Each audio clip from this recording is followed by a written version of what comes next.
সম্মানিত মুসলিয়ানি কিরাম, আমি আমার নিজেকে আপনাদেরকে আল্লাহ তাকওয়া অবলম্বন করানো জানাচ্ছি। তাকওয়া অবলম্বন ছাড়া কোনো ব্যক্তির কোনো নিস্তার নেই।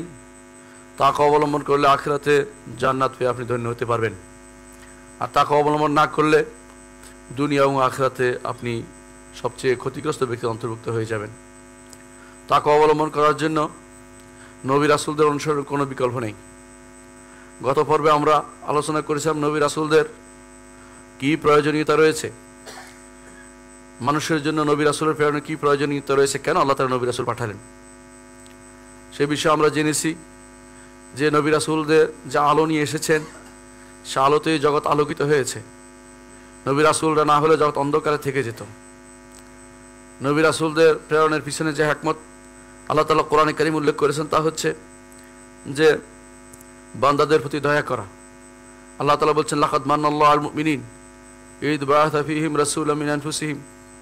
ঈমানদারদের প্রতি আল্লাহ তাআলা দয়া করেছেন, দয়া দেখাচ্ছেন তিনি সেটা করেছেন, কারণ তিনি এমন তাদের থেকে একজন রাসূল পাঠিয়েছেন, মানুষদের থেকে একজন রাসূল পাঠিয়েছেন, এই জন্য তিনি দয়া দেখাচ্ছেন। সুতরাং রাসূল প্রেরণ করা এটা বান্দাদের প্রতি আল্লাহর দয়া, আল্লাহর বিশেষ নেয়ামত, এবং আল্লাহ তাআলা এর মাধ্যমে বান্দাকে উপকৃত করে থাকেন। দ্বিতীয়ত, তিনি রাসূলদের পাঠিয়েছেন যাতে করে তারা হেদায়েতের আলোকবর্তিকা হতে পারেন এবং তারা শ্রেষ্ঠ কর্মকাণ্ডের জন্য আদর্শ হতে পারেন এবং তারা আলোকিত হতে পারেন এবং আকাশে মানুষের জীবনে মানুষের সর্বক্ষেত্রে তারা আলোকিত একটা ফুলের মতো তারা জ্বলজ্বল করতে পারে, তাদেরকে দেখে যেন সবসময় সেখান থেকে আলো নিতে পারে। আজকে দুনিয়ার মানুষ আদর্শ সংকটে ভুগছে। অধিকাংশ পিতা সন্তানকে আদর্শ দেখাতে পারছে না। তাদের পিতাদের ছোটকাল থেকে উচিত সন্তানকে দেখানো যে তোমাদেরকে হতে হবে মুহাম্মদুর রাসূলুল্লাহ সাল্লাল্লাহু আলাইহি ওয়াসাল্লামের অনুসারী, তিনি যা যা করেছেন সেটা তোমাদেরকে করতে হবে, এবং রাসূলুল্লাহ সাল্লাল্লাহু আলাইহি ওয়াসাল্লামকে অনুসরণ করে যারা জান্নাতে গেছে তোমাদেরকে তাদের মতো হতে হবে। এই আদর্শ সংকটে কেন ভুগছে? মানুষ অতি বেশি পরিমাণে দুনিয়ার লোভী হয়ে গেছে। দুনিয়ার যে সমস্ত মানুষ আজ আদর্শ দেখাচ্ছে সেগুলিকে তারা আদর্শ হিসেবে গ্রহণ করছে। অনেক সময় দেখবেন অনেকেই বিভিন্ন রকমের গ্রন্থ রচনা করে, বিভিন্ন সংবিধান রচনা করে, সেখানে কোরআন এবং সুন্নাহ থেকে আদর্শ তারা নেয় না। তারা বিভিন্ন দেশ, বিভিন্ন ব্যক্তি, বিভিন্ন তথাগত দার্শনিক, তথাকথিত কোনো প্রাবন্ধিক ওদের থেকে কথা নিয়ে তারা সেটা রচনা করছে। এই সময়ে এসে আমাদের অনুরোধ থাকবে, আপনারা যারা রাষ্ট্রের কর্ণধার হিসেবে আছেন আপনাদের অনুরোধ থাকবে আপনারা যেন কোরআন এবং সুন্নাহকে সর্বাগ্রে স্থান দেন। আপনারা যেন মুহাম্মদুর রাসূলুল্লাহ সাল্লাল্লাহু আলাইহি ওয়াসাল্লাম আদর্শকে সবার আগে স্থান দেন। তিনি কিভাবে রাষ্ট্র পরিচালনা করেছেন সেভাবে যেন আপনি রাষ্ট্র পরিচালনা করেন। আপনারা যেন রাসূলুল্লাহ সাল্লাল্লাহু আলাইহি ওয়াসাল্লাম আদর্শ উজ্জীবিত খোলাফায়ে রাশেদার নীতি অনুসারে আপনাদের সব কিছু সাজিয়ে নেন। আপনাদের কোনো কাজ যেন কোরআন এবং সুন্নাহর বিরোধী না হয়। এদেশের মানুষ সবাই যেটা চায় সেটার প্রতি আপনি গুরুত্ব দিন। বাইরের কে কি গুরুত্ব দিল সেটা আপনার কাছে যেন গুরুত্ব না পায়, সেটা আপনাকে খেয়াল রাখতে হবে। নবী রাসূলগণকে আল্লাহ তাআলা পাঠিয়েছেন হেদায়েতের জন্য, সেই যুগের জন্য নয়, সর্বযুগের জন্য। আগে যখনই এরকম কোনো অন্ধকার থাকতো, অন্ধকার এসে যেত, তখনই আল্লাহ তাআলা সেখানে নবী পাঠাতেন, রাসূল পাঠাতেন। আদম আলাইহিস সালাতু ওয়াস সালামের পরে যখন নূহ আলাইহিস সালাতু ওয়াস সালামের সময় পর্যন্ত তাওহীদের আলো ছিল, কিন্তু শেষের দিকে এসে শিরক ঢুকে গেল, অন্ধকারে সারা দুনিয়া ছেয়ে গেল। আল্লাহ তাআলা তখন নূহ আলাইহিস সালাতু ওয়াস সালামকে পাঠালেন। তিনি 950 বছর দাওয়াত দিয়েছেন। কিসের দিকে দাওয়াত দিয়েছেন? যাতে অন্ধকার থেকে আলোর দিকে নিয়ে আসেন, আল্লাহর দিকে মানুষকে বের করে নিয়ে আসেন, সৃষ্টির ইবাদত থেকে বের করে স্রষ্টার ইবাদতে তাদেরকে ফিরিয়ে দেন। যখনই এরকম ঘটনা ঘটেছে, কোথাও শিরিক ঘটেছে, কুফর ঘটেছে, বেদাতের উপদ্রব হয়েছে, তখনই আল্লাহ তাআলা নবী ও রাসূল পাঠিয়েছেন। সেই হিসাবে আমাদের নবী মুহাম্মদুর রাসূলুল্লাহ সাল্লাল্লাহু আলাইহি ওয়াসাল্লামের পরে যেহেতু আর কোনো নবী আসবেন না, আর কোনো রাসূল আসবে না, সেহেতু আমাদেরকে জানতে হবে তিনি যা রেখে গেছেন সেটার উপরেই আমাদেরকে চলতে হবে। তিনি রেখে গেছেন কোরআন গদ্দাম তরিয়ান, এমন তাজা তরতাজা জিনিস কিয়ামত পর্যন্ত তা কোনোদিন পুরাতন হবে না। তিনি রেখে গেছেন আমাদের জন্য রাসূলুল্লাহ সাল্লাল্লাহু আলাইহি ওয়াসাল্লাম আদর্শ, যা হেফাজত করার জন্য আল্লাহ তাআলা এমন লোকদেরকে বাছাই করে নিয়েছেন কিয়ামত পর্যন্ত, যারা হাজার হাজার হাদিসকে মুখস্থ জানত এবং তারা সেগুলি লিপিবদ্ধ করে গেছে। সুতরাং আমার সামনে ভরা কলসি থাকতে আমি কেন পানির জন্য হাহাকার করছি? আমি সেখান থেকে কোরআন এবং সুন্নাহ থেকে কেন আদর্শ গ্রহণ করি না? কেন সেখান থেকে নিয়ে আজ আমরা নতুন করে সংবিধান রচনা করি না? কুফরিতে ভরা সংবিধানকে কেন আমরা পরিত্যাগ করি না?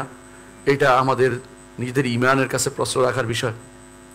সম্মানিত মুসল্লিয়ানে কেরাম, মুহাম্মদ রাসূলুল্লাহ সাল্লাল্লাহু আলাইহি ওয়াসাল্লাম তিনি কিয়ামত পর্যন্ত যত মানব গোষ্ঠী আসবে সবার জন্য প্রেরিত হয়েছেন। আর এই কোরআন কিয়ামত পর্যন্ত থাকবে, যতক্ষণ পর্যন্ত আল্লাহ তাআলার ইচ্ছা না হবে তিনি উঠিয়ে নেবেন। যখন মানুষ তার উপর আমল ছেড়ে দিবে তখন তিনি উঠিয়ে নেবেন। এর আগ পর্যন্ত তা থাকবে। রাসূলুল্লাহ সাল্লাল্লাহু আলাইহি ওয়াসাল্লাম আদর্শ থাকবে। যারা কোরআন এবং সুন্নাহ থেকে বিমুখ হবে আল্লাহ তাআলার কোনো ক্ষতি করতে পারবে না, দ্বীনের কোনো ক্ষতি হবে না। তার নিজেদের ক্ষতি নিজেরাই টেনে আনবে। ওয়ালা ইয়াদুররু ইল্লা নাফসাহ, নিজেরাই শুধু ক্ষতি করবে। আর যে ব্যক্তি দুনিয়াতে আল্লাহ এবং তার রাসূলের আদর্শকে মেনে নিবে, রাসূলদের রেখে যাওয়া সে আদর্শকে সারা জীবন লালন করবে, আখিরাতে তারা জান্নাত পেয়ে ধন্য হবে। আর যারা দুনিয়াতে বিমুখ থাকবে তাদের সম্পর্কে আল্লাহ তাআলা বলেছেন, ওয়ামান আ'রাদা আন যিকরি ফাইন্না লাহু মাঈশাতান দানকা ওয়া নাহশুরুহু ইয়াওমাল কিয়ামাতি আমা।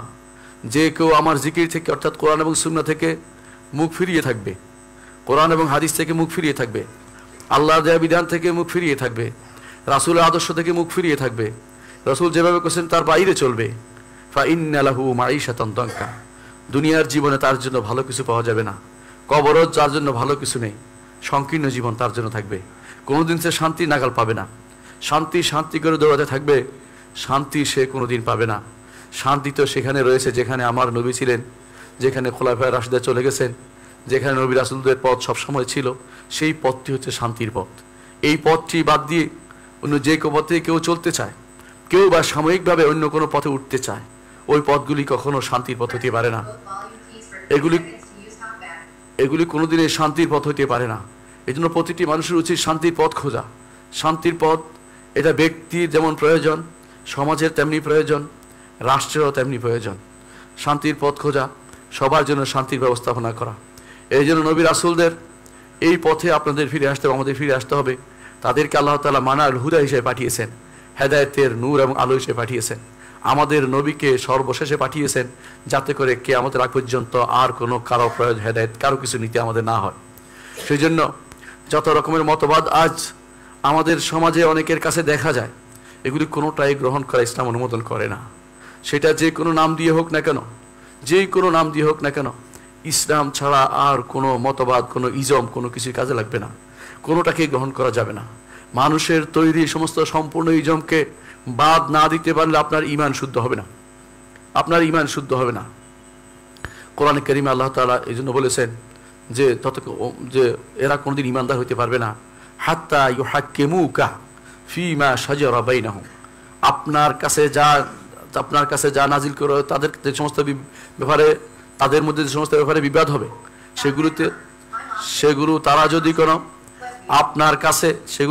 কোনো আপনার কাছে নিয়ে আসে বিচার ফয়সালার জন্য, তাহলে তারা ঈমানদার হইতে পারবে না, তারা কোনো ঈমানদার হইতে পারবে না।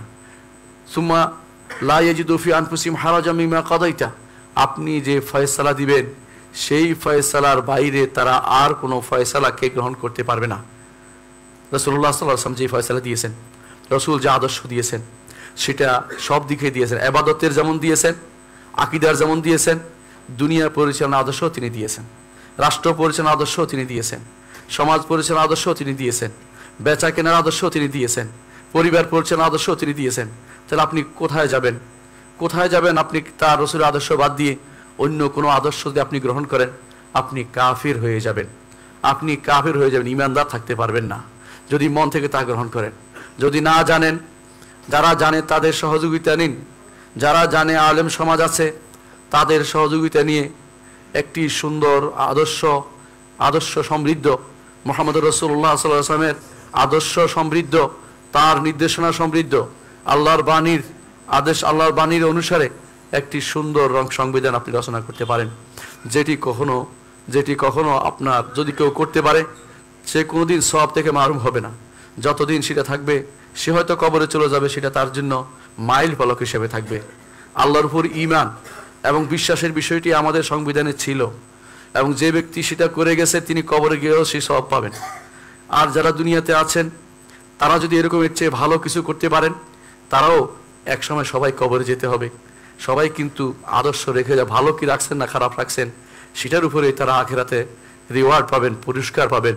সেই জন্য প্রতিটি মানুষের উচিত, যারা এই আল্লাহ তাআলা যাকে যেখানে ক্ষমতা দিয়েছে তাদেরই উচিত যে আমি কিছুদিনের জন্য ক্ষমতা পেয়েছি এটাকে জুলুমের হাতিয়ার না বানাই, অন্যায়ের কারসাজি না করি, আমি শিরিক এবং কুফরের পথ উন্মোচন না করি, তাওহীদ এবং আকীদা বিশ্বাসের উপর, বিশুদ্ধ আকীদার উপরে চলে এবং আল্লাহ ও তার রাসূলের পথে চলে আমি আখিরাতের পথকে সুগম করে নেই।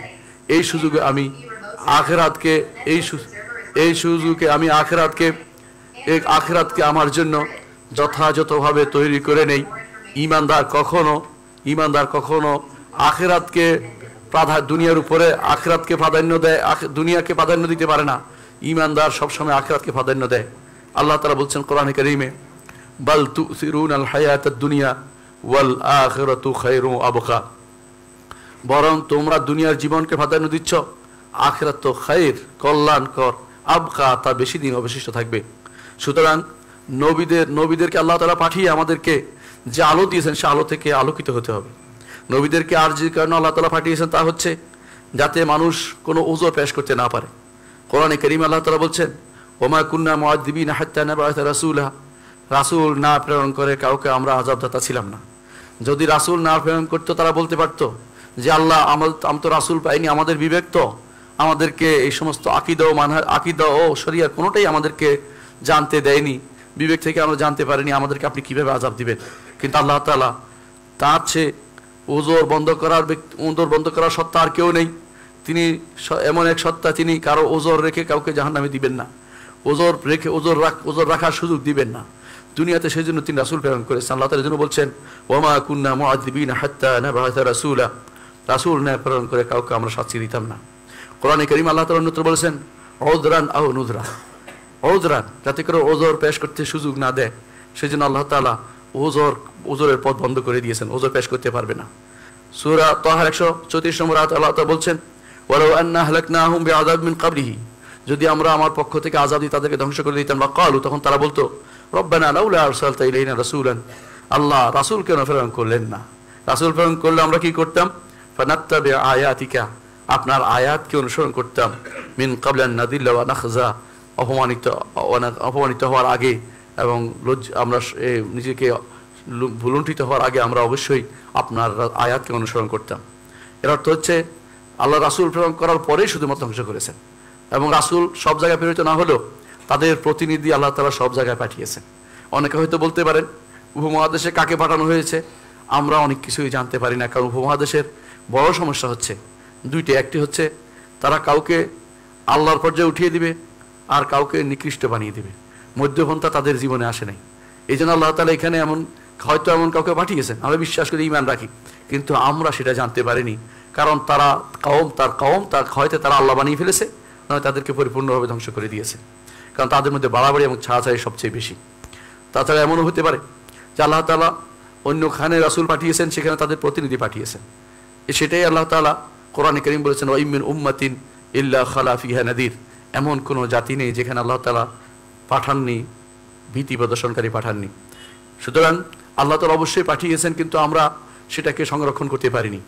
এই জন্য ইতিহাস দেখবেন, ভারতবর্ষের ইতিহাস, যেমনটি আব্দুল হালিম লাখনবী তিনি বলেছিলেন, দহকাতুল সিবিয়ান, ভারতবর্ষের ইতিহাস যারা লিখেছে বেশিরভাগই হাস্যকর ইতিহাস লিখেছে, বাচ্চারা হাসাহাসি করবে সেরকম ইতিহাস, কারণ তারা আসলেই সত্যিকার ইতিহাস লিখতে পারেনি। কাউকে বাড়াবাড়ি করেছে, এরপর আরেক সরকার আসে তাদেরকে ভুলুণ্ঠিত করেছে, আরেকবার আরেকজন আসে অনেকে উঠাবে, আবার আসে আরেকজন নামাবে, এই কারণ করেছে, কেউ আসে ইতিহাস রচনা করতে পারেনি। ইতিহাসগুলো সবচেয়ে নিকৃষ্টতম কাজ হয়েছে আমাদের এই ভারতবর্ষের। এই জন্য এখানকার অনেকে হয়তো বলতে পারেন নবী রাসূল দেখি না কেন, তা আপনি দেখবেন না, কারণ আপনার পূর্বসূরীরা সেই ইতিহাসকে বিকৃত করে দিয়েছে। গত 20-30-40 বছরের ইতিহাসে দেখেন না কতবার বদলালো। যা যদি কোনো হয় আমাদের নবীর আগে, এর অর্থ হচ্ছে সেটা ইতিহাসের আর কোনো খুঁজে পাওয়া যাবে না, এমন কঠিন অবস্থা করে দিয়েছে। আল্লাহ তাআলা অবশ্যই নবী রাসূল পাঠিয়েছেন। কেন?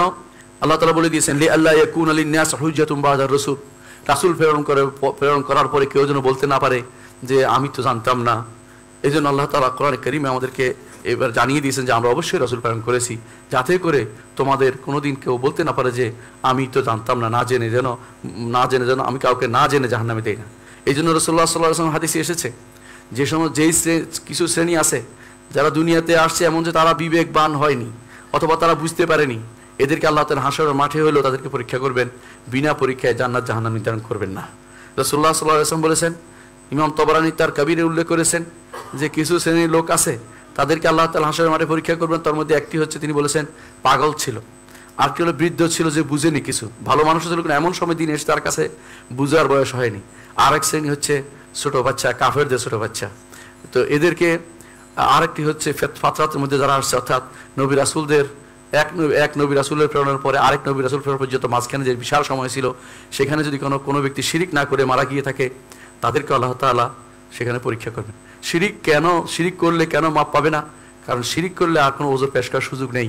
কারণ শিরিক তো বিবেক দিয়েও বোঝা যায় যেটা ভালো কাজ নয়। বিবেক দিয়ে বোঝা, নিজ হাতে তৈরি করে সেটা পূজা করে, সেটা ভালো কাজ হইতে পারে না। এই জন্য সেটা শিরিক করলে কেউ মুক্তি পাবে না। শিরিক না করে মারা গেলে হানিফ হিসেবে উঠবেই। হাশরের মাঠে আল্লাহ তাআলা তাকে তার মতো করে পরীক্ষা করে জান্নাত বা জাহান্নাম নির্ধারণ করবেন। সেটা হচ্ছে কোরআন হাদিস দ্বারা সাব্যস্ত। সুতরাং আল্লাহ তাআলা অবশ্যই নবী রাসূল প্রেরণ করেছেন এবং সেটার মাধ্যমে তিনি মানুষের ওজর পেশ করার যাবতীয় যে সমস্ত সুযোগ ছিল সেগুলিকে বন্ধ করে দিয়েছেন। নবী রাসূলরা কি করতেন? নবী রাসূলদের প্রথম কাজ ছিল আল্লাহর ইবাদতের দিকে, একমাত্র আল্লাহর ইবাদতের দিকে মানুষকে আহ্বান করা। কোরআন কারীমে আল্লাহ তাআলা বলছেন সূরা আম্বিয়ার 25 নম্বর আয়াতে, ওয়ামা আরসালনা মিন ক্বাবলিকা মির রাসূলিন ইল্লা নূহি ইলাইহি আন্নাহু লা ইলাহা ইল্লা আনা ফা'বুদুন। যখনই আমরা রাসূল প্রেরণ করেছি আপনার আগে, অর্থাৎ মুহাম্মদ রাসূলুল্লাহ সাল্লাল্লাহু আলাইহি ওয়াসাল্লামের আগে আল্লাহ তাআলা যখন রাসূল প্রেরণ করেছেন, ইল্লা নূহি ইলাইহি, তখনই আল্লাহ তাআলা তাদের কাছে ওহী প্রেরণ করেছেন। কি ওহী দিয়েছেন?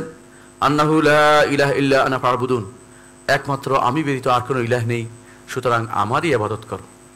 এই ইবাদত কথাটি মসজিদে যেমন চলবে তেমনিভাবে সব জায়গাতে আল্লাহর বিধান যেখানে আছে সেটা প্রতিপালন করাই ইবাদত। আল্লাহর বিধান প্রতিপালন করাই ইবাদত। মসজিদে যেমন, ঘরে যেমন, সমাজে তেমন, রাষ্ট্রে তেমন। আপনি যা রচনা করতে যাচ্ছেন সেটা যদি কোনো আল্লাহর ইবাদতের বিরোধী হয় তো আপনি প্রথম নবীদের বিরুদ্ধে চলছেন, আপনি কোরআন এবং সুন্নাহর বিরুদ্ধে চলছেন।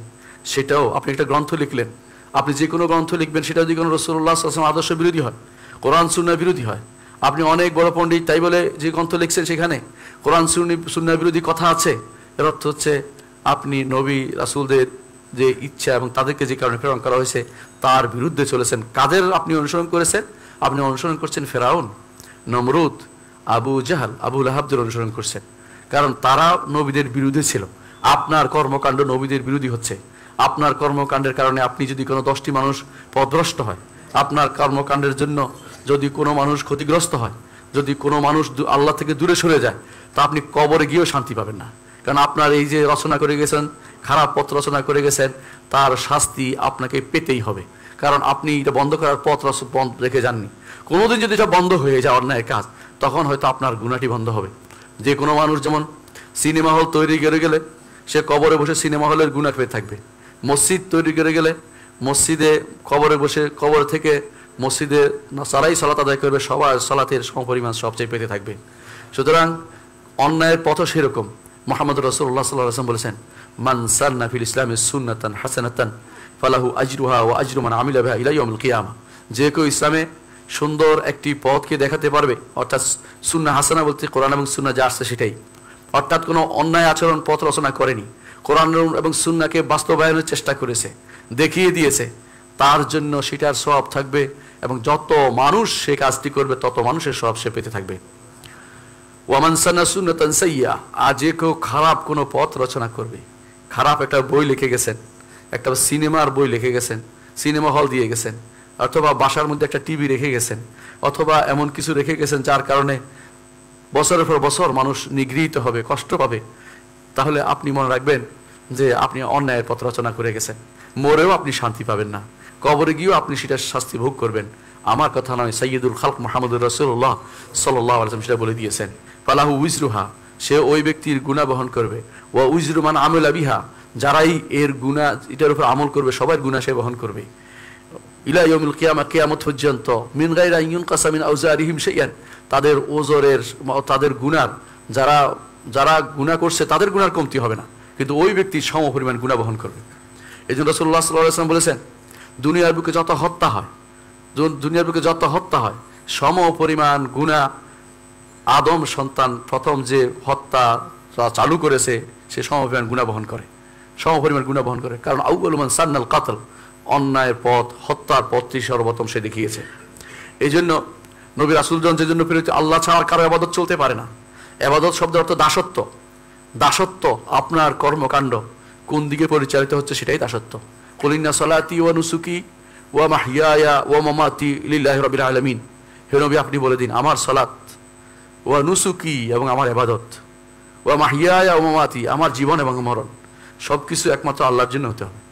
জীবনের প্রতিটি ক্ষেত্রে আল্লাহকে আপনি রাখবেন, যে আল্লাহকে সামনে রাখবো, যে তিনি আল্লাহ সন্তুষ্টিকে আপনি সামনে রাখবেন।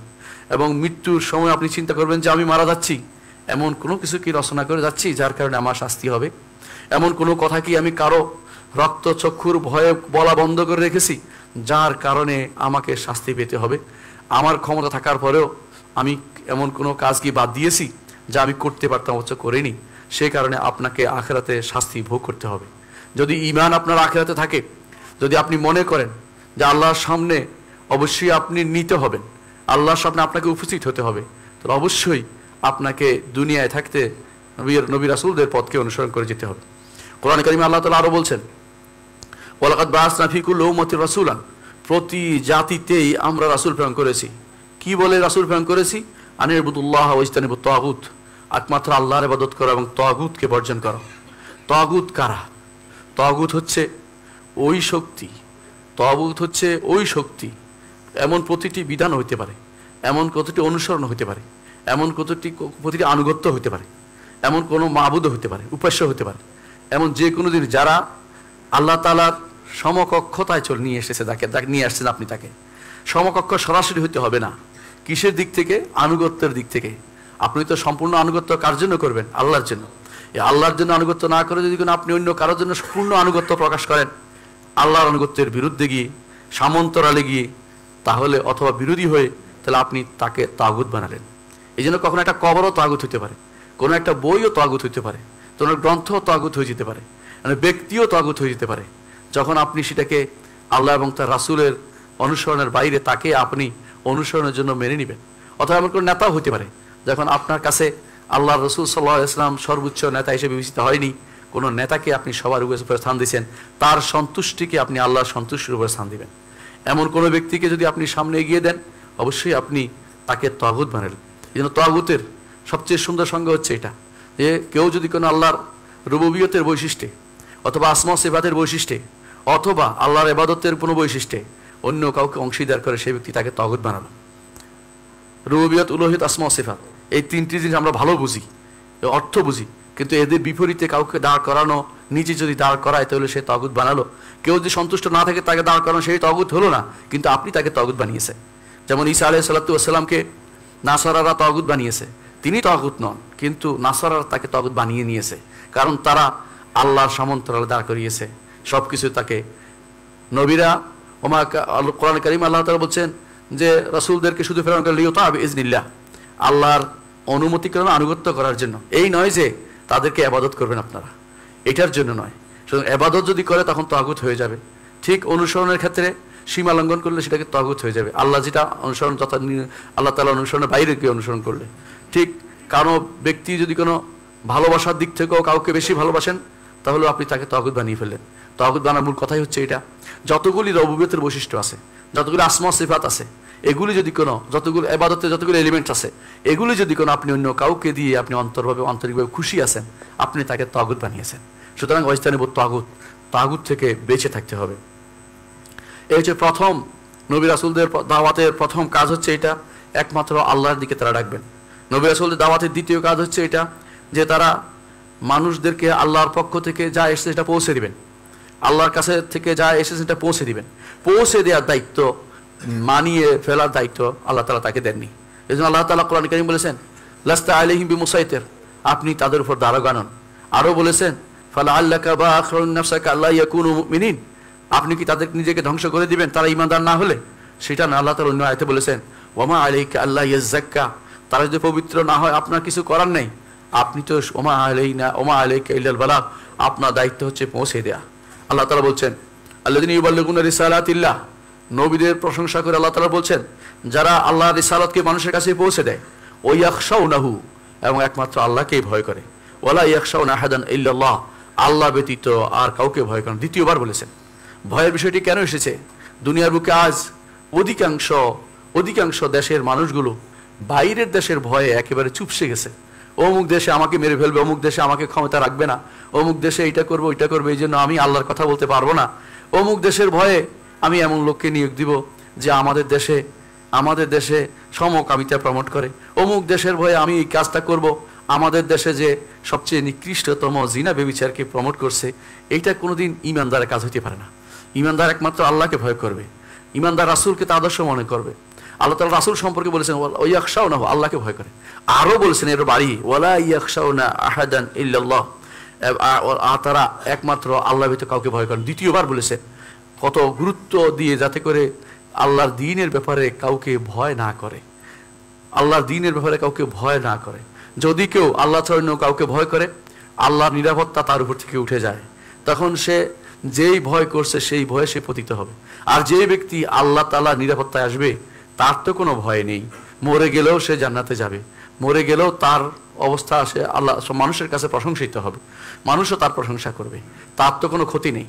কারণ কিন্তু আর বাইরে আপনি যদি কোনো অনেক বছর বাঁচার জন্য, অনেক বছর রাজত্ব করার জন্য হারামকে প্রশ্রয় দেন এবং শিরিককে প্রশ্রয় দেন, কুফুরকে প্রশ্রয় দেন, তাহলে আপনি অবশ্যই আল্লাহকে ভয় করতে পারলেন না। নবী রাসূলুল্লাহ যে জন্য প্রেরিত হয়েছেন সেটা হচ্ছে একমাত্র আল্লাহকে ভয় করা।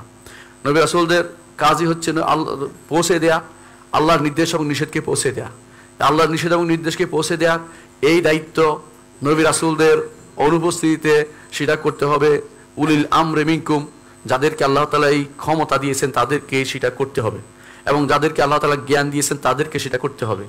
আলেম এবং উলামা এবং উমারা, দুই শ্রেণীকে নবী রাসূলদের আরাধ্য দায়িত্ব পালন করতে হয়। কোরআন কারীমে আল্লাহ তাআলা বলেছেন ইয়া আইয়ুহার রাসূলু বাল্লিগ মা উনজিলা ইলাইকা মির রাব্বিক, হে রাসূল আপনার কাছে আপনার রবের পক্ষ থেকে যা নাজিল করা হয়েছে তা অবশ্যই আপনি প্রচার করবেন। ওয়া ইল্লাম তাফআল, যদি না করেন ফামা বাল্লাগতা রিসালাতা, তাহলে আপনি আল্লাহর রিসালাতকে প্রচার করলেন না। আল্লাহু ইয়াসুমুকা মিনান নাস, আপনার ভয় হচ্ছে আপনাকে মেরে ফেলবে, আল্লাহ আপনাকে নিরাপত্তা দিবেন মানুষ থেকে। ইন্নাল্লাহা লা ইয়াহদিল কওমাল কাফিরিন, যারা কাফের তাদেরকে আল্লাহ হেদায়েত দেন। এর অর্থ হচ্ছে যে যারা নবী রাসূলদের দেয়া হেদায়েত গ্রহণ করবে না তারা কাফের, তারা ঈমানদার নয়, তারা ঈমানদার হতে পারে না। আল্লাহ তাআলা তার নবীকে যে প্রচারের দায়িত্ব দিয়েছেন, প্রচারের মধ্যে একটি এলিমেন্টস হচ্ছে তেলাওয়াত করে শোনানো। আল্লাহ তাআলা বলছেন উতলুমা ওহিয়া ইলাইকা মিনাল কিতাব, আপনার কাছে যে কিতাব নাজিল করা হয়েছে এবং আপনার কাছে যে হিকমত নাজিল করা হয়েছে, এগুলো আপনি অবশ্যই তাদের কাছে শোনাবেন, তাদেরকে কোরআন তেলাওয়াত করবেন, আর হিকমতের বাণী তাদেরকে শোনাবেন, সুন্নাহ তাদেরকে জানিয়ে দিবেন। আল্লাহ তাআলা আল্লাহ রাসূল এই দায়িত্ব পালন করেছেন। এই জন্য তিনি বিশাল এক অনুষ্ঠানে, যেখানে বিদায় হজের সে বিশাল জায়গাতে আরাফার মাঠে একত্রিত করে বলেছেন আলা হাল বাল্লাগতু, জেনে রাখো সাবধান, আমি কি তোমাদের কাছে প্রচার করতে পেরেছি? তারা বলেছেন অবশ্যই আপনি প্রচার করেছেন, আপনি অবশ্যই উম্মতকে নসিহত করেছেন। রাসূলুল্লাহ সাল্লাল্লাহু আলাইহি ওয়াসাল্লাম তখন বলেছেন আল্লাহুম্মা ফাশহাদ, আল্লাহ আপনি সাক্ষী থাকেন যে আমি আমার দায়িত্ব আদায় করেছি। এই তাবলীগ নবী রাসূলদের দায়িত্ব, এই প্রচারের দায়িত্ব নবী রাসূলদের। আপনার ঘরে আপনার সন্তান যদি সালাত আদায় না করে, আপনি আপনার দায়িত্ব পালন করলেন না। আপনি সমাজপতি, আপনার সমাজে অন্যায় হচ্ছে, গান হচ্ছে, বাদ্য হচ্ছে, আপনি বাধা দিলেন না, আপনি আপনার দায়িত্ব পালন করলেন না, আপনি প্রসার করলেন না, তাদের কিছু বললেন না। আপনার সমাজে নয়, শুধু আপনার পুরো দেশে যদি কোনো কোথাও অন্যায় হয়, আপনার দায়িত্ব সেখানে রয়ে গেছে আল্লাহর বাণীকে তাদের কাছে পৌঁছে দেয়া। তারা ভুল করতে পারে, কিন্তু আপনি তাদেরকে অবশ্যই সেটা সুন্দর করে পৌঁছে দিবেন। কোরআন কারীম আল্লাহ তাআলা অন্যত্র বলেছেন কামা আরসালনা ফীকুম রাসূলাম মিনকুম ইয়াতলু আলাইকুম আয়াতিনা, তোমাদের একজন রাসূল প্রেরণ করেছি তোমাদের মাঝে। কি জন্য? যাতে করে তোমাদের কাছে আল্লাহর আয়াত তেলাওয়াত করে শোনায়। শুধু আল্লাহর আয়াতকে তেলাওয়াত করে শোনানো, আল্লাহর আয়াতকে বুঝিয়ে দেয়া। এখন তো তেলাওয়াত হয়ে গেছে প্রতিযোগিতার বিষয়, ইন্টারন্যাশনাল প্রতিযোগিতা করে, আন্তর্জাতিক প্রতিযোগিতা, কে কত পাস করলো, কে কত নম্বর পাইল, কত নম্বর হইল দেখার বিষয় হয়ে গেছে। কোরআনে কারীম এই কোরআদের এই কাজটি আসলে ইলমি কাজ নয়। কারীদের আপনি, হ্যাঁ কারি বানান, ভালো কথা, ভালো পড়তে পারে, দেশে সুনাম আনতেছে, ভালো কথা, এটা কিন্তু উদ্দেশ্য ছিল না কোরআনে কারীমের। মূল উদ্দেশ্য কোরআনে কারীমের বাস্তবায়ন করা, অর্থ বোঝা, নিজের জীবন হতে শুরু করে সর্বোচ্চ রাষ্ট্র পর্যন্ত সব জায়গাতে কোরআনে কারীমের বাণী অর্থ বুঝবে মানুষ এবং সেটা অনুসারে চলবে, এটা দায়িত্ব ছিল। কারণ আরব তিলাওয়াত করার কথা কেন বলা হয়েছে? আরবরা তিলাওয়াত করলেই বুঝতো, কিন্তু আপনি তো বুঝেন না। তেলাওয়াতের সাথে আপনাকে অর্থটাও তাদেরকে বুঝিয়ে দিতে হবে, এবং যে সমস্ত তাফসির আছে গ্রহণযোগ্য সেগুলি থেকে আপনি তাদেরকে সেটা জানিয়ে দিবেন। বেশি দূরের বিষয় নয়, আজ আলহামদুলিল্লাহ খাদমুল হারামাইন শরীফাইন তিনি যে তাফসির সারা বিশ্বে মানুষের জন্য তাফসির হাদিয়ে দিয়েছেন, সারা বিশ্বের মানুষের প্রতিটি ভাষায়, সেখান থেকে আপনি আলো নিতে পারেন। পছন্দ না হলে আপনি ইবনে কাসির থেকে নিতে পারেন, যিনি আপনি বলুন যে ওহাবি ছিলেন না আপনাদের দৃষ্টিকোণ থেকে, কারণ তিনি তো আগেই এসেছেন, অনেক আগে তিনি এসেছেন। তার তাফসিরটা অন্তত পড়ে বুঝতে পারেন যে আল্লাহ কি বলতে চাইছেন। আল্লাহর বাণী যদি কোনো আপনি শুধু কাল বিকাল পড়লেন, এতে 1 হরফে 10 নেকি পাবেন ঠিক, কিন্তু আপনি হেদায়েত পাবেন না। হেদায়েত পেতে হলে অর্থ বুঝতে হবে, হেদায়েত পেতে হলে আল্লাহ কি বলছেন সেটা জানতে হবে। হেদায়েত পাওয়ার চিন্তা নিয়ে কোরআন কারীমকে অবশ্যই আপনি পড়তে হবে, তিলাওয়াত করতে হবে। নবী রাসূলদের পৌঁছানোর আরেকটি বিষয় হচ্ছে বর্ণনা করা। তেলাওয়াত যেমন কোরআন কারীমকে আমরা করার কথা বলছি, কোরআন কারীম তেলাওয়াত করবে, বর্ণনাও করতে হবে। কিসে বর্ণনা করবে? কোরআন কারীমের অর্থ বর্ণনা করবে, যেটা সেটা হলো সুন্নাহ। রাসূল যা বলেছেন, যা করেছেন, যা অনুমোদন করেছেন, সবগুলোই তো সুন্নাহ। এজন্য আল্লাহ তাআলা বলছেন ওয়ানজালনা ইলাইকা যিকরা, আপনার কাছে নাজিল করেছে জিকির, আপনার কাছে কোরআন নাজিল করেছে আল্লাহ তাআলা। কি জন্য? লিতুবাইয়িনা লিন-নাসি মা নুজিলা ইলাইহিম, আল্লাহ তাআলা যা নাজিল করেছেন সেটা আপনি সুন্দর করে বর্ণনা করে বিস্তারিত বুঝিয়ে দেন।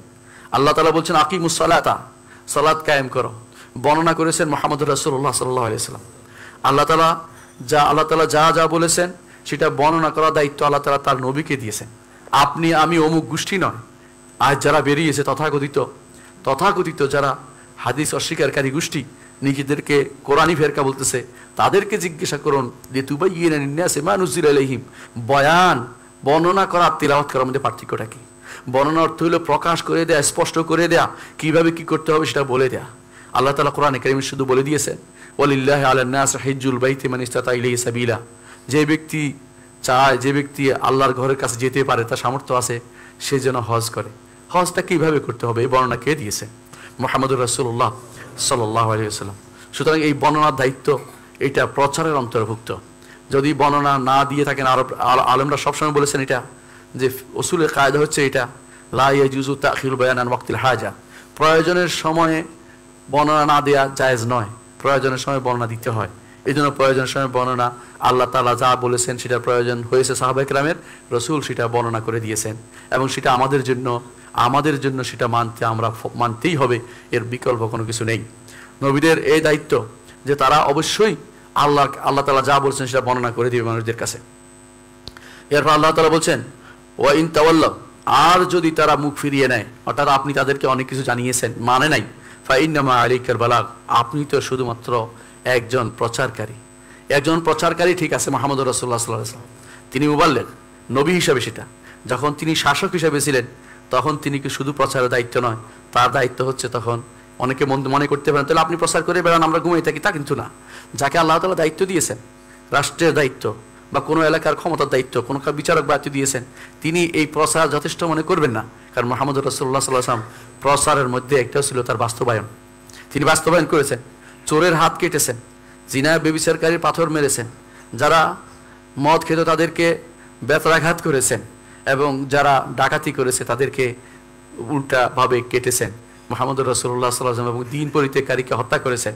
অর্থাৎ ইসলামের যে সমস্ত স্থায়ী বিধান যেগুলো আছে, ইসলামের যে সমস্ত স্থায়ী শাস্তির বিধান, কেসাসের ব্যবস্থাপনা তিনি করেছেন, স্থায়ী বিধানগুলোকে তিনি বাস্তবায়ন করে দেখিয়েছেন।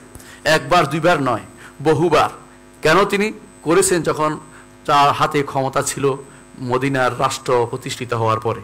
সুতরাং প্রতিটি রাষ্ট্রপ্রধানের দায়িত্ব হবে মুহাম্মদুর রাসূলুল্লাহ সাল্লাল্লাহু আলাইহি ওয়াসাল্লামের এই কাজগুলি করা। অর্থাৎ তিনি তাবলীগের কাজ করবেন, প্রচারের কাজ করবেন, তিনি তিলাওয়াতের কাজের ব্যবস্থাপনা করবেন, মাদ্রাসা প্রতিষ্ঠা করবেন এবং দ্বীনি প্রতিষ্ঠান তৈরি করবেন। প্রতিটি প্রতিষ্ঠানে দ্বীনের ব্যবস্থাপনা রাখবেন, সেখানে যেন দ্বীন পড়ানো হয় সেই ব্যবস্থাপনা রাখেন। সেখানে এমন শিক্ষকদের নিয়োগ দিবেন যারা তিলাওয়াত করবে, এবং 3 নম্বর হচ্ছে তারা বয়ানও করবেন। রাষ্ট্রপ্রধান দায়িত্ব হচ্ছে বয়ানের ব্যবস্থা করা এবং কোরআন ও হাদিসের ব্যবস্থাপনা করা, এবং হাদিস বিরোধী যেই সমস্ত ষড়যন্ত্র আজ মাথাছাড়া দিয়ে উঠেছে তাদেরকে কঠোর হস্তে দমন করবেন। এটা তার দায়িত্বের ভিতরে পড়ে। আর 3 নম্বর হচ্ছে আরেকটি কাজ তিনি অবশ্যই করবেন, তা হচ্ছে কোরআন এবং সুন্নায় যে সমস্ত জিনিস এসেছে সেগুলোকে বাস্তবায়ন করবেন। তার ক্ষমতার ভিতরে আছে, কারণ এটা মুহাম্মদ রাসূলুল্লাহ সাল্লাল্লাহু আলাইহি ওয়াসাল্লাম করেছেন। যদি আমাদের দায়িত্ব হচ্ছে পৌঁছে দেয়া। আলেমরা আলেমের পর্যায়ে থাকবে, তারা বিচারক হবে না কোনোদিন। কারণ বিচারকের দায়িত্ব আলাদা, আলেমের দায়িত্ব আলাদা। আলেম শুধু ফতোয়া দিতে পারে, বলতে পারে, মত দিতে পারে। আলেম নিজের হাতে ক্ষমতা তুলে নেওয়ার অনুমতি আল্লাহ তাআলা তার এই কোরআন এবং সুন্নাহ আলেমদেরকে দেননি। তৃতীয় যে কাজটি নবীরা করবেন, তা নবীরা করেছেন, তা হচ্ছে নবীদের দায়িত্ব ছিল মানুষদেরকে কল্যাণের পথে হেদায়েত দেয়া এবং তাদেরকে সিরাতে মুস্তাকিম দেখানো। সিরাতে মুস্তাকিম দেখানো তারা কিভাবে, কল্যাণের পথের মধ্যে প্রথম কল্যাণের পথ কোনটি? প্রথম কল্যাণের পথ হচ্ছে আকীদা বিশুদ্ধ করা, আকীদা বিশুদ্ধ করা। এবং এইটা যদি না হয় তাহলে বাকি কোনোটাই গ্রহণযোগ্য হবে না।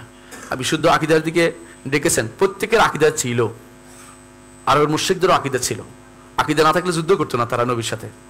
আকীদা ছিল বলেই আবু জাহাল, আবু লাহাবরা রসুলের বিরুদ্ধে তারা চটেছেন।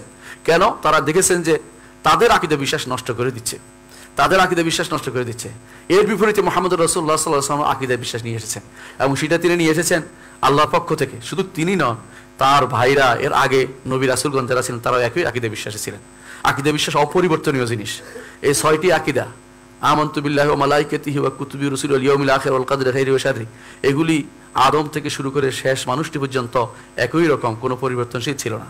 সালাতের টাইম পরিবর্তন ছিল, সালাতের ধরন পদ্ধতি পরিবর্তন ছিল, এবং সওমের অবস্থা পরিবর্তন ছিল।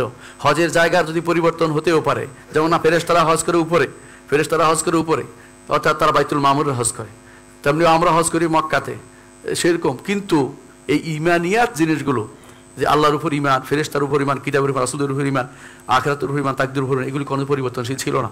এগুলি অপরিবর্তনীয়, অলঙ্ঘনীয় জিনিস আপনার সংবিধানে জায়গা করে দেন।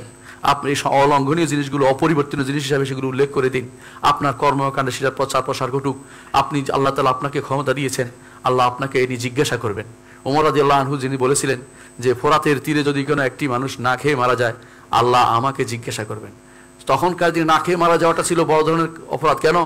ঈমান আকীদা ঠিক ছিল, না খেয়ে মারা যাওয়াটা রাষ্ট্রপ্রধানের দায়িত্বের ভিতরে পড়ে। ঈমান আকীদা যেখানে ঠিক নাই, রাষ্ট্রপ্রধান দায়িত্ব হবে রাসূলকে অনুসরণ করে। প্রথম দায়িত্ব হচ্ছে যে তারা অবশ্যই হেদায়েতের পথে আকীদা বিশুদ্ধের কাজটা করবেন। এবং আকীদা বিশুদ্ধ কাজটি করার জন্য প্রতি ইনস্টিটিউটে কোথাও কোনো যদি কোনো আকীদা বিরোধী কথা থাকে, কোরআন এবং সুন্নাহ বিরোধী, সেটাকে অবশ্যই সেটাকে বাদ দিতে হবে।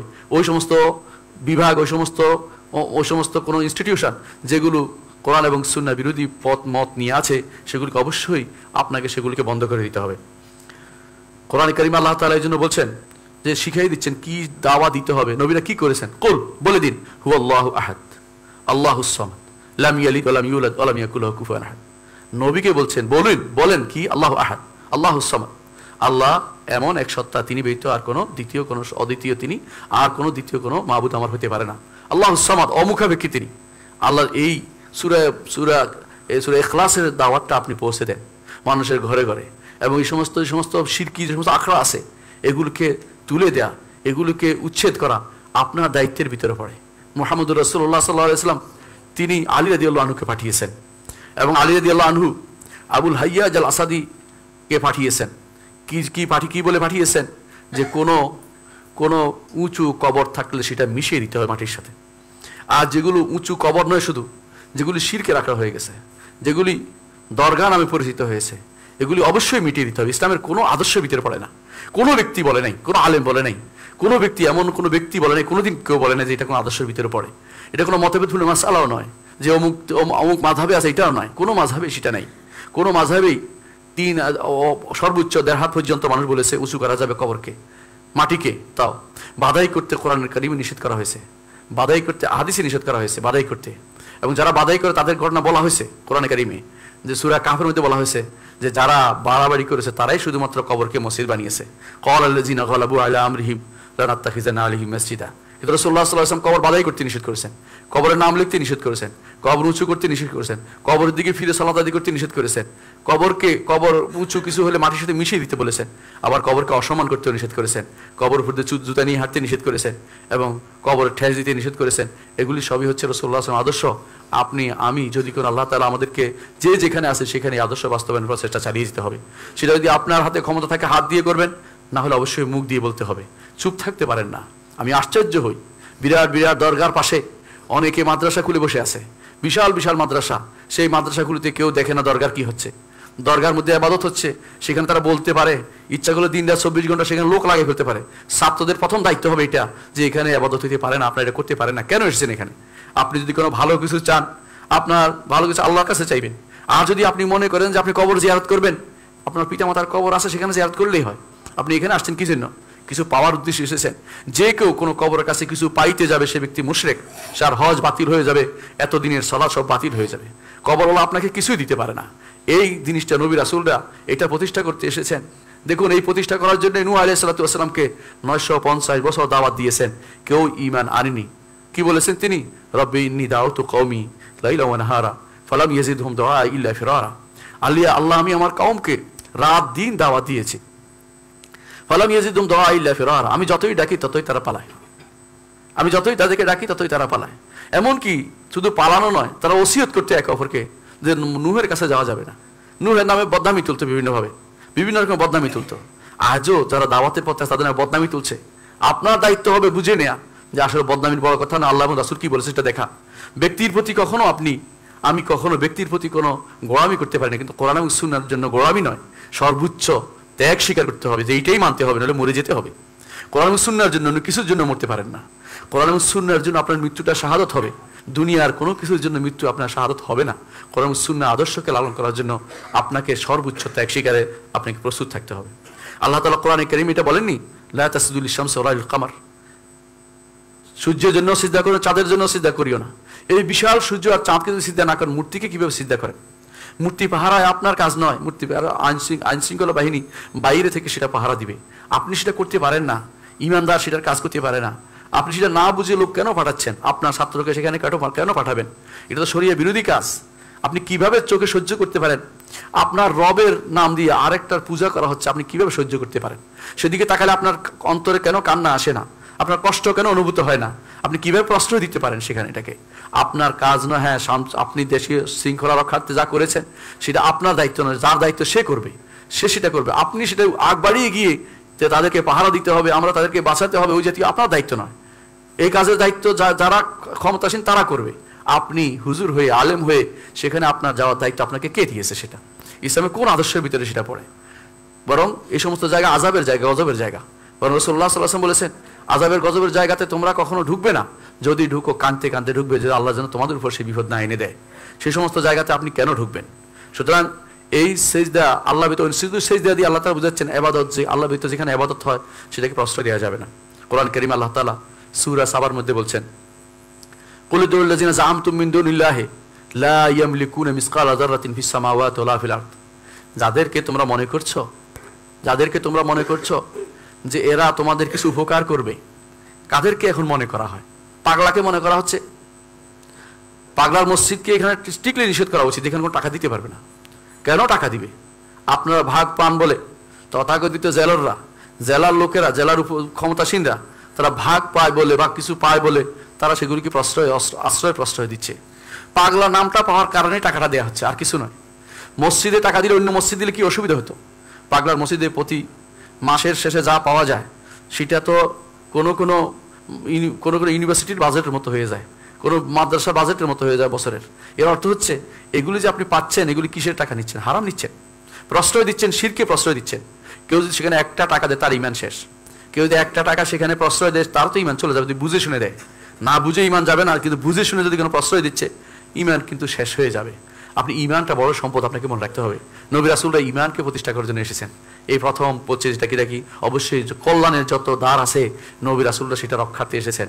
সুতরাং আপনি যদি মনে করে থাকেন যে এই যে যেগুলি মনে আল্লাহ ভিতরে এগুলো আপনার উপকার করতে পারে বা ভালো করতে পারে বা কল্যাণ করতে পারে, আপনি কিন্তু আল্লাহর সাথে শরীক করলেন। আল্লাহ তাআলা এই শরীককে বন্ধ করার জন্য সূরা সাবার 22 এবং 23 নম্বর আয়াত বলেছেন। কয়টা অপশন বলেছেন একটু খেয়াল করবেন। বলেছেন লা ইয়ামলিকুনা মিসকালা যাররাতিন ফিস সামাওয়াতি ওয়ালা ফিল আরদ। আসমান জমিনের এক রাই পরিমাণ জিনিসও তারা মালিক নয়। অর্থাৎ পাগলা বলেন, শাহজালাল বলেন, শাহপারান বলেন, অথবা গরিবুল্লাহ শাহ বলেন, এরা রাই পরিমাণ জিনিসেরও মালিক নয়। আসমান জমিনের মালিকানা তাদের নাই। মালিক না থাকলে দিবে কি করে? আরেকজনের সম্পদ দিতে পারে কেউ? কখনো দিতে পারে না। তারপর আল্লাহ তাআলা বলছেন ওয়ামা লাহুম ফীহিমা মিন শিরকিন। অনেকে হয়তো বলতে পারে মালিক নাই কিন্তু অংশীদারিত্ব আছে। আল্লাহ বলছে অংশীদারিত্বও নাই। দুনিয়ার বুকে কেউ কিছু দিতে পারে বলে আমার অংশটা আমি দিচ্ছি এটা বলতে পারে, কিন্তু তাদের কোনো অংশীদারিত্বও নাই। অংশীদারিত্ব না থাকলে পাগলা আপনাকে কিছু দিতে পারে না, কোনো ব্যক্তি দিতে পারে না। সাইয়্যিদুল খালক মুহাম্মদুর রাসূলুল্লাহ সাল্লাল্লাহু আলাইহি ওয়াসাল্লাম তিনিও আপনাকে কিছু এখন আর দিতে পারেন না। দুনিয়ার জীবনে যখন জীবিত ছিলেন তখন তিনি অনেক কিছুই দিতেন, যে তার কাছে আসতো তিনি প্রাণ খুলে সব দিয়ে দিতেন।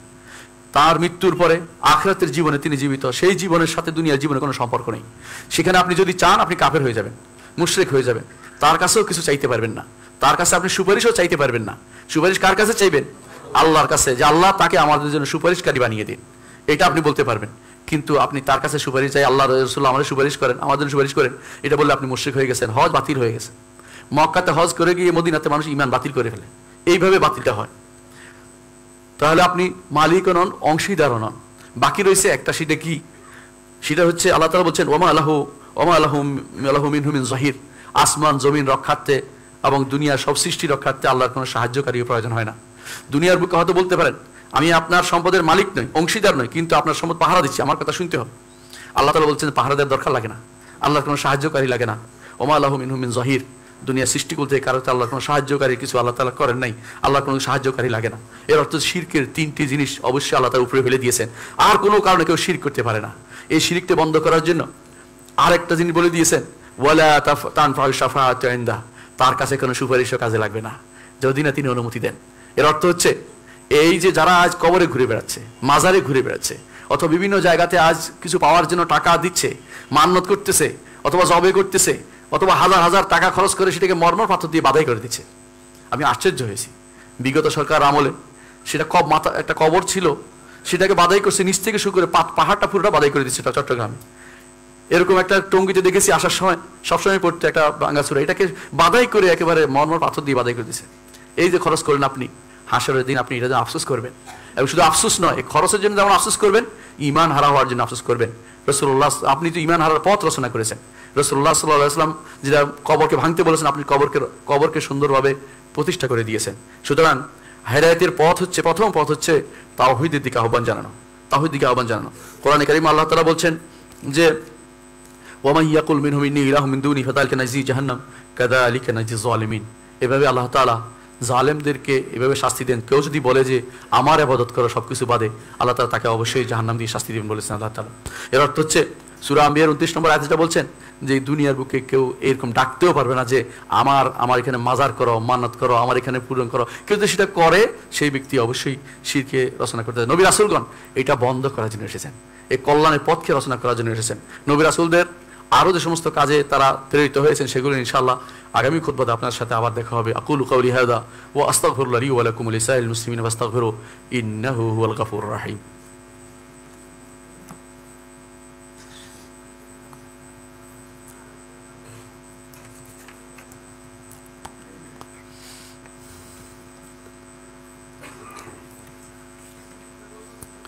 ইন্নাল হামদালিল্লাহ নাহমাদুহু ওয়া নাস্তাঈনুহু ওয়া নাস্তাগফিরুহ ونعوذ بالله من شرور أنفسنا ومن سيئات أعمالنا من يهده الله فلا مضل له ومن يضلل فلا هادي له وأشهد أن لا إله إلا الله وحده لا شريك له وأشهد أن محمدا عبده ورسوله أما بعد সম্মানিত মুসলিয়ান কিরাম, দুনিয়ার বুকে আল্লাহ তাআলা শ্রেষ্ঠ মানুষ হিসেবে পাঠিয়েছেন নবী রাসূলদেরকে।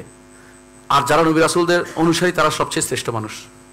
মুসা আলাইহিস সালাতু ওয়াস সালামের যুগে শ্রেষ্ঠ মানুষ ছিলেন যারা মুসা আলাইহিস সালাতু ওয়াস সালামের কাছের মানুষ ছিলেন। ঈসা আলাইহিস সালাতু ওয়াস সালামের যুগে সবচেয়ে শ্রেষ্ঠ মানুষ হচ্ছেন হাওয়ারিরা, যারা ঈসা আলাইহিস সালাতু ওয়াস সালামকে সব সময় সাথে নিয়ে চলেছেন। মুহাম্মদুর রাসূলুল্লাহ সাল্লাল্লাহু আলাইহি ওয়াসাল্লামের যুগে শ্রেষ্ঠ মানুষ ছিলেন তার সাথীরা, মুহাম্মদ সাল্লাল্লাহু আলাইহি ওয়াসাল্লামের পরে তার সাথীরা সাহাবায়ে কেরাম। তাদের চেয়ে উত্তম মানুষ আর কোনোদিন আসবে না, কোনোদিন আসেনি, আগেও না পরেও না। কিয়ামত পর্যন্ত যত মানুষ ছিল তাদের থেকে বাছাই করে আল্লাহ নবীর সাহাবী বানার জন্য তাদেরকে বাছাই করে ওই সময়ে তাদেরকে দুনিয়াতে পাঠিয়েছেন। এর অর্থ হচ্ছে যে ভালো মানুষদের পথে চললে আমরা ভালো পাবো। ভালো মানুষদেরকে চিনতে হবে। নবী রাসূলদের পথ চিনেন, নবী রাসূলদের সাহাবীদের পথ চিনেন, তাদের সাথীদের পথ চিনে আমাদের জীবনকে সেটার উপরে গড়ে তোলেন এবং অবশ্যই সাবধান করবেন মানুষদেরকে যারা এই পথে চলে। এই পথ তো তোমার পথ নয়, তোমার জন্য কি কোরআন এবং সুন্নাহ যথেষ্ট নয়? অবশ্যই যথেষ্ট হতে হবে।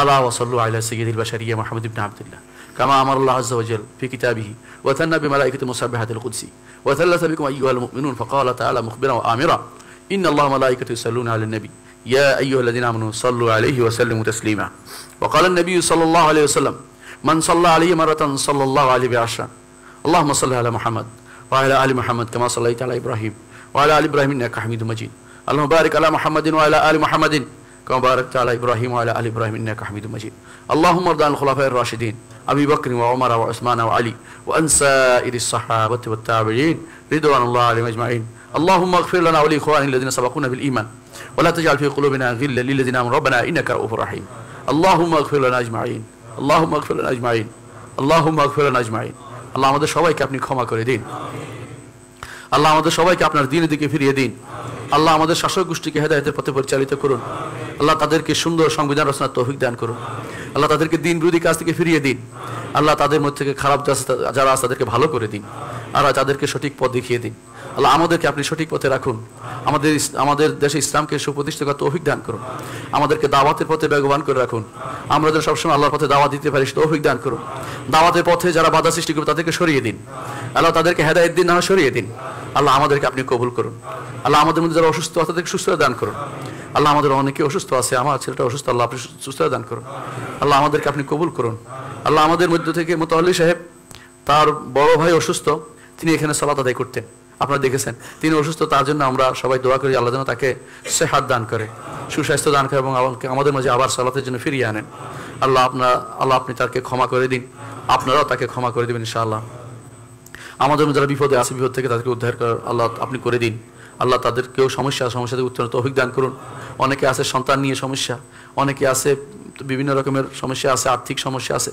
সবাইকে আপনি সেই সমস্যা থেকে উত্তরণ তৌফিক দান করুন আল্লাহ আপনিই শুধু পারেন সব কিছু সমস্যা সব মানুষকে বের করে দিতে আল্লাহ আপনার কাছে শুধু আমরা চাই আর কাছে আমরা যাব আর কারো কাছে আমরা যাব না আল্লাহ আমাদের মধ্যে যারা মারা গেছে তাদেরকে আপনি ক্ষমা করে দিন আমাদের আত্মীয় স্বজন যারা মারা তাদের ক্ষমা করে দিন আমাদের অনেকেরই পিতা মারা গেছে অনেকের মা মারা গেছে আল্লাহ সবাইকে আপনি ক্ষমা করে দিন আল্লাহ আমাদেরকে আপনি কবুল করুন আল্লাহ আমাদের মধ্যে যারা অনেকেই যারা সমস্যা আছে সমস্যা উত্তরণ তৌফিক দান করুন আল্লাহুম্মা গফির ওয়ারহাম আনতা খায়রুর রাহিমিন ইবাদাল্লাহ রাহিমাকুমুল্লাহ ইন্নাল্লাহা ইয়া'মুরু বিল আদলি ওয়াল ইহসান ওয়া ইতা'i যিল কুরবা ওয়া ইয়ানহা আনিল ফাহশাই ওয়াল মুনকারি ওয়াল বাগই ইয়া'iযুকুম লা'আল্লাকুম তাযাক্কারুন ওয়া লাযিকরুল্লাহি আকবার আল্লাহু ইয়া'লামু মা তাসনা'উন